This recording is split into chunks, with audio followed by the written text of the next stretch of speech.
Hi, CI families. Welcome to the CI Family Reunion, our virtual summer program.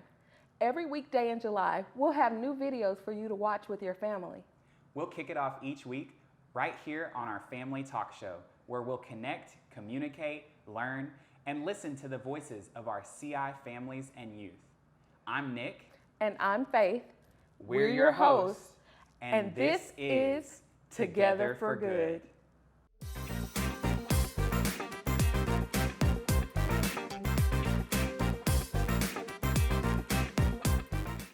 Although we can't be together physically for our annual summer camp, thanks to technology and social media, our CI family can be together virtually.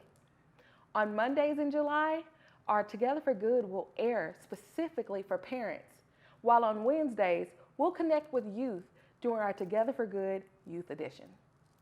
Now for our first segment, we'll be joined by professional counselor Karis Bullion. As we're all navigating these difficult times with the COVID-19 pandemic and racial injustices, Karis will share some insights and tips to help us grow stronger. We're calling this segment Healthy Families. This week, we sat down with Karis to talk about what is trauma and how can we cope. Let's check it out together. Hey, Karis, thanks again for joining us on the show. Yeah, thanks, Nick. I'm so glad y'all invited me, and I'm really looking forward to empowering families during these hard times. We're so glad to have you, Karis. So let me start off by introducing you to our families. Karis is a professional counselor who specializes in trauma. She's worked with children as young as 3 years old and adults as old as 77. So she's worked with a wide range of clients. Karis started off working with child maltreatment and has now transitioned to working with survivors of sexual assault. Karis, welcome to the show. It's weird that I like working with trauma, but I enjoy getting to be part of the healing process and just seeing how resilient people can be.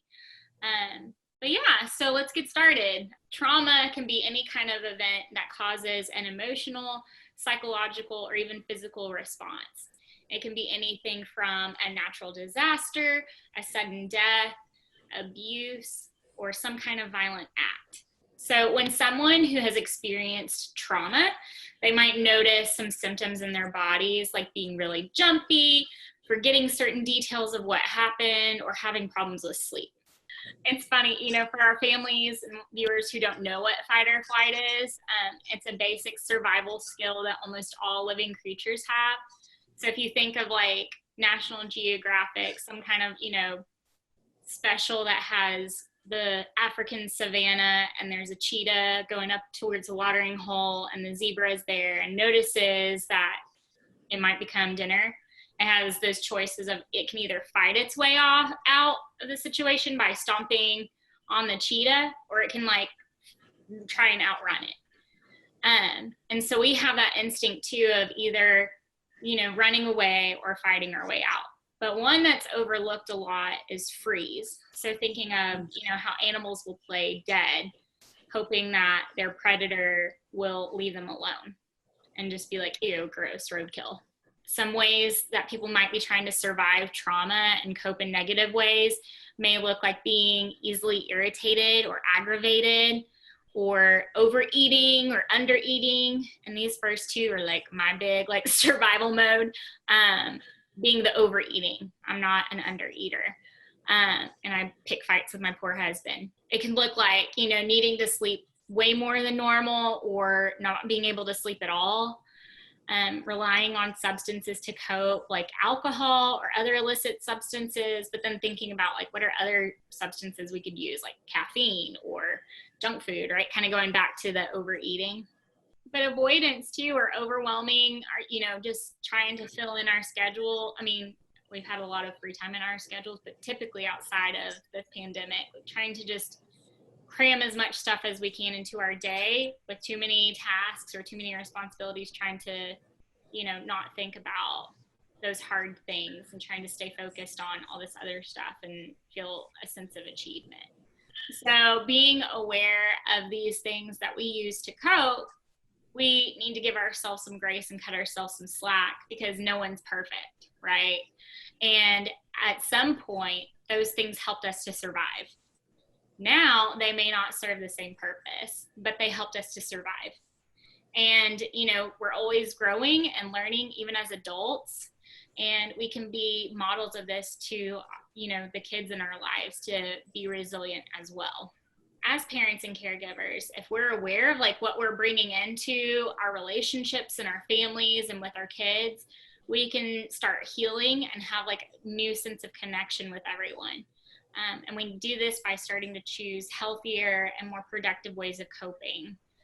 And so some ideas for that would be like, instead of eating Little Debbie's, going to the gym and exercising, or, even just taking some deep breaths, some guided meditation or mindfulness practices. There's a lot of really great apps now for both adults and kids. Journaling, and it could be just like straightforward journaling, writing out your feelings, but there's also lots of like really cool creative ways of journaling now. Maybe you just need to externally process and talk it out with someone. I think though, like the biggest one for me is noticing when I have unhelpful thoughts or like this negative self-talk and being able to reframe it. So, oh my gosh, the world's ending, I'm going to get coronavirus. No, I'm going to choose to be safe and do my part, and shelter in place and respect that. I really love the deep breathing thing. I'm kind of like a convert to breathing, which sounds ridiculous because all of us breathe every day. And that's why it took me a long time to care, because breathing is just like, okay, everybody breathes. But I just, through some of the training that we do for after school, they've taught us a lot about helping kids learn to like take a deep breath on their mat, or, when they're having trouble expressing what they need, like have them breathe and calm down. But they also in the training were teaching us like, you have to do this too. If you get mad at a kid or if you're like stressed out, you got to do this. And it's a game changer. And if a parent sees something like this in their kid, kind of two things, like how do they know it's like that serious? And then also, what do you do? What do you do for your kid if you think that there might be some trauma that you don't know about, but they're suddenly showing all these signs? Right. And I think, later on as the show goes, we're going to be talking about how to communicate and how to listen. And so, knowing that that's coming and we're going to have those resources, I think being able to cope ourselves, like, and being able to model that, being able to say like, you know what, like I've been feeling frustrated too. It looks like you're feeling frustrated. Do you want to take a deep breath with me, or do we need to go for a walk? And providing an opportunity to connect together, as you're both regulating yourselves, I think is a big way to start, and just letting them know you're a safe place. Sounds like that analogy of the mask coming down from the airplane. Absolutely. Taking care of yourself first and making sure you have the resources you need to be able to then pass them on to our children. Thanks guys for letting me be here. It was, great to talk about, trauma and being self-aware and how to, identify when we're coping negatively and turn it around into something healthier.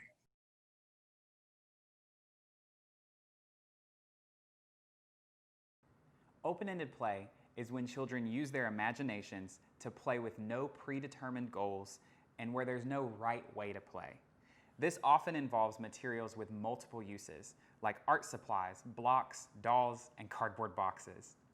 Open-ended play is limitless.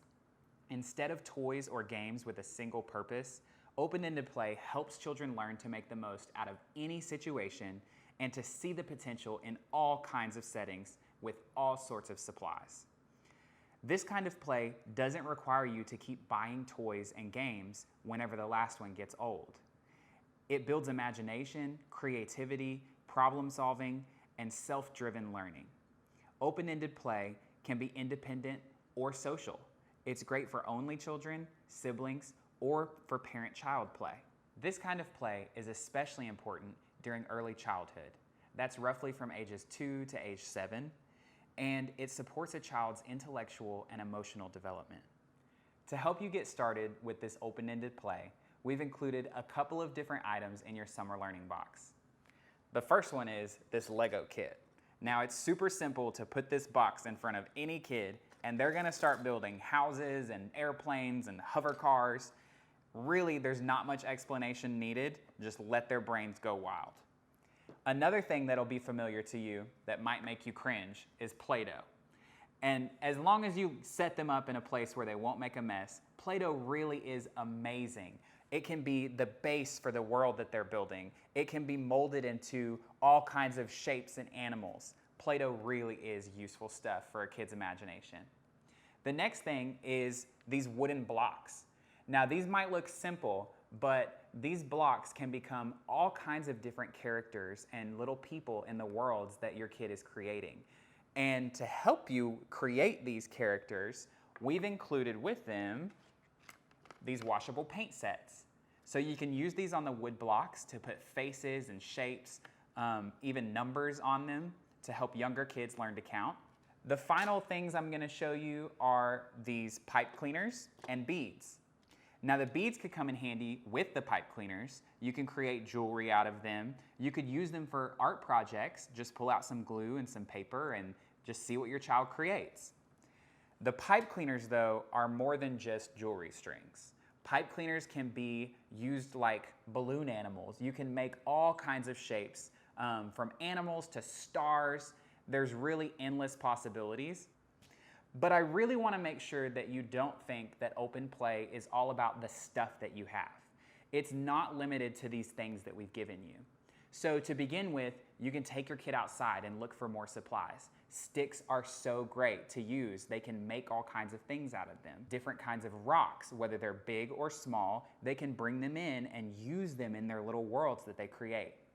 And then take a look around the house. From cereal boxes to toilet paper rolls and paper towel rolls, which both of those can be painted and turned into other objects. And then finally to the sheets. We've all made a sheet fort in our life.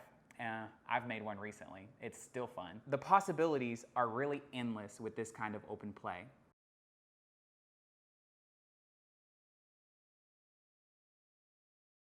This week's Game of the Week allows you to connect physically and mentally with your family through shared problem solving. Are you and your family up for the challenge? Come on, let's play Together for Good.